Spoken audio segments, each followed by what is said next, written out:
Dear students, आज का हमारा टॉपिक है चैलेंजेज ऑफ टीचिंग इंग्लिश। अंग्रेजी शिक्षण की जो चुनौतियां हैं वो हमारा टॉपिक है और इस पर हम डिस्कस करेंगे। साथ ही मैं आपको इंपॉर्टेंट क्वेश्चन बताऊंगा कि कौन से इंपॉर्टेंट क्वेश्चन इस एग्जाम में आ सकते हैं। हम नोट्स के थ्रू चर्चा करेंगे। देखिए, language difficulty, challenges of teaching English. तो आइए चलते हैं, वीडियो को शुरू करते हैं। पहला हमारा पॉइंट है लैक ऑफ प्रॉपर एम। जो सबसे पहला जो चैलेंज है इंग्लिश टीचिंग का वो है लैक ऑफ प्रॉपर एम, यानी कि एक उद्देश्य नहीं है, प्रॉपर उद्देश्य नहीं है। इस कारण क्या है कि टीचिंग इंग्लिश बहुत बड़ी समस्या सामने आती है। Not clear AIIMS, only scoring marks. इस मैंने यहाँ पर दो ही शब्द लिखे हैं, इसका मतलब से आपको मैं पूरा समझा दूंगा। देखिए किस तरह से क्वेश्चन आएगा कि जो इंग्लिश का जो प्रॉपर एम नहीं है टीचिंग का, उससे सबसे बड़ा नुकसान क्या है कि इंग्लिश एक फॉर्मल सब्जेक्ट की तरह बन चुकी है, वो लैंग्वेज की तरह नहीं है। अगर कोई भी लैंग्वेज सिखाई जाती है तो उसका उद्देश्य होता है कि उस लैंग्वेज में स्टूडेंट अपने थॉट एक्सप्रेस कर सके, अपने विचारों को बता सके। जैसे कि हम हिंदी पढ़ते हैं तो हम हिंदी में अपने विचारों को व्यक्त कर सकते हैं, कुछ भी लिख सकते हैं और कुछ भी बोल सकते हैं। जबकि इंग्लिश में क्या है कि हम सिर्फ एग्ज़ाम देते हैं, एग्ज़ाम में नंबर लाने के लिए उस चीज़ को पढ़ लेते हैं, उसका मतलब हमें नहीं पता, और पता भी होता है तो सिर्फ इतना ही है कि हम उसको रट लेते हैं। उसको हम अदर वेज में एक्सप्रेस नहीं कर सकते, कोई कंपोजिशन नहीं लिख सकते। अगर आप किसी हाई क्लास स्टैंडर्ड के बच्चे को भी आप कहेंगे, अच्छे स्टूडेंट को भी आप एक्सप्रेस करके कोई स्टोरी लिखिए, तो वो उसमें परफेक्ट रूप से नहीं लिख पाएगा और सिर्फ कुछ ही लिख पाएगा। तो इसका मतलब यहाँ पर प्रॉपर एम की कमी है, जो कि सबसे बड़ी कमी है।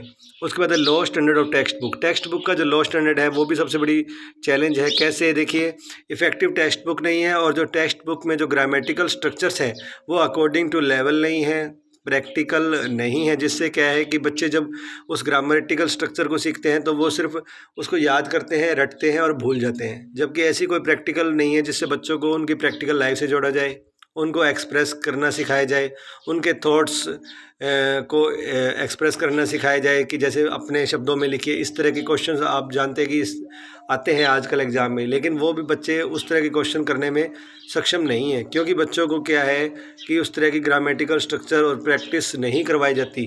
सिर्फ वो याद करते हैं, जैसे मान लीजिए उसे माई स्कूल है, माई टीचर है, इस तरह से मतलब याद करते हैं। वो सिर्फ पहले से फिक्स है उनके माइंड में कि ये चीज़ याद करनी है, वो एक्सप्रेस नहीं कर सकते अगर उनसे कोई क्वेश्चन प्रैक्टिकली पूछ लिया जाए। उसके बाद है over crowded classes. Over crowded classes बहुत बड़ी प्रॉब्लम है, क्योंकि जैसे ही कोई भाषा हम सिखाते हैं तो उसका बैकग्राउंड बहुत ज़रूरी होता है। जैसे कि हम हिंदी भाषा सिखा रहे हैं तो बच्चे घर पर हिंदी बोलते हैं तो उनको प्रॉब्लम नहीं आती, लेकिन जब हम इंग्लिश सिखाते हैं तो प्रत्येक बच्चे का बैकग्राउंड जानना ज़रूरी है कि वो किस लेवल तक जानते हैं। अगर हम किसी बच्चे को एडजेक्टिव सिखा रहे हैं और उस बच्चे को नाउन के बारे में ही नहीं पता तो वो कैसे सीखेगा? और अगर हम किसी बच्चे को नाउन के बारे में सिखा रहे हैं तो वो अगर उस नाउन के वर्ड्स को ही नहीं समझता, या मीनिंग को नहीं समझता, या वोकैबुलरी में बहुत कमज़ोर है, तो उसका बैकग्राउंड समझना और उस बैकग्राउंड के अकॉर्डिंग पढ़ाना, इंडिविजुअल प्रत्येक बच्चे पर ध्यान देना, उसकी कमियों को जानना, ये बहुत ज़रूरी है। जबकि ओवर क्राउडेड क्लासेज में जहाँ ज़्यादा बच्चे होते हैं ये बहुत बड़ी प्रॉब्लम है। उसके बाद है lack of clear cut policy. देखिए, lack of clear cut policy का मतलब है कि कोई पॉलिसी नहीं है फिक्स जिसके अकॉर्डिंग इंग्लिश को रेगुलराइज किया जाए। क्योंकि देखिए, हमारे भारत में इंग्लिश का यूज किया जा रहा है, और लेकिन सिस्टमेटिक वे से यूज नहीं किया जा रहा। जितने भी कोर्स एंड डिप्लोमा हमारे बच्चे करते हैं, कंपोजिशंस है, उनके लिए कोई ऐसी फॉर्मल इंस्टीट्यूशंस नहीं है जो उनको प्रॉपर गाइडेंस मिले। तो इस तरह से बहुत बड़ी कमी है जिसको दूर करना बहुत ज़रूरी है। तो ये जो आपके सामने मैंने 4 पॉइंट दिए, इनमें से क्वेश्चन आ सकते हैं।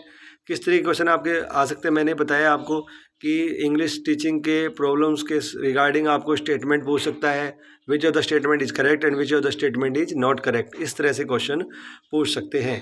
तो ऐसे ही शानदार वीडियो पाने के लिए चैनल को सब्सक्राइब कर लीजिए। Thank you to all.